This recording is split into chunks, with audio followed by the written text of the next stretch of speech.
rafraîchissement dépendra de ta repentance et de ta conversion. Ton temps de rafraîchissement qui est la fécondité. Écoutez, la fécondité, c'est la faculté de se reproduire. Mais je suis venu vous dire aujourd'hui que la fécondité ne tourne pas seulement autour de la femme qui doit mettre au monde. Comment faire pour être fécond?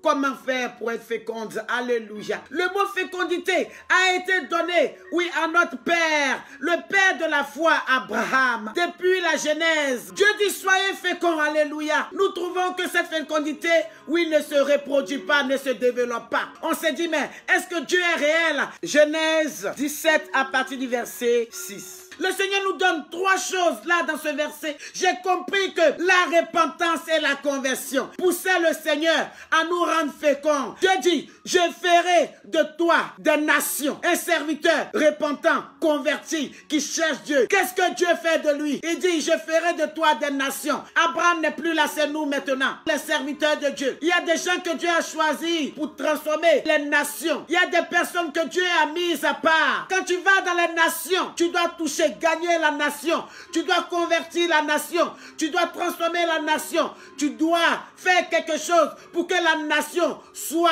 en Jésus. Il dit, et des rois sortiront de toi. Notre fécondité fera l'infini, mais il fera de nous des nations. Et après des nations, ceux-là qui sont dans les nations que nous-mêmes on a convertis seront des rois. Nous remarquons aujourd'hui que nous n'avons pas d'enfants rois. Nous n'avons pas des enfants qui décident pour cette nation, pour ce monde. Nous n'avons pas des convertis. Nous n'avons pas des chrétiens. Aucun chrétien ne se lève. Aucun chrétien n'a un mot. Aucun chrétien. Hey! Quand le Seigneur parlait, il a dit des.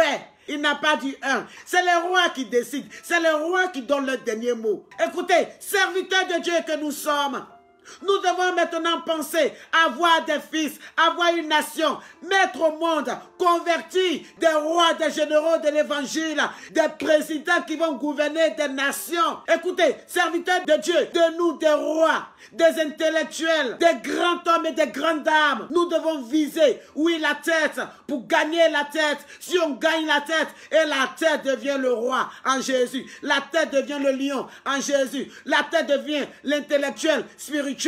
Alors, tout ce qui coule à partir de sa barbe jusqu'à ses pieds sera converti. Nous devons avoir une autre vision. Faire des têtes des rois spirituels, des rois qui vont donner les derniers mots. Et personne ne pourra parler. Psaume 128 à partir du verset 3. Écoutez, déjà la femme en temps normal physiquement est une fécondité. Femme, ton temps de rafraîchissement c'est la fécondité. La femme a deux rôles. Non seulement elle est féconde en elle-même, elle doit être féconde en elle-même, mais féconde aussi pour sa maison, pour son foyer, pour son intérieur, là où vit sa famille. C'est la femme féconde dans sa maison qui produit de la joie, qui donne de l'épanouissement, alléluia, à son époux et à ses enfants. De telles femmes fécondes pour les maisons savent donner de l'éducation à leur maison, à leurs enfants. Pourquoi? Parce que c'est une femme féconde. Pour sa maison est une femme de grâce, remplie de faveur, remplie de douceur, remplie d'amour. Une femme digne, alléluia.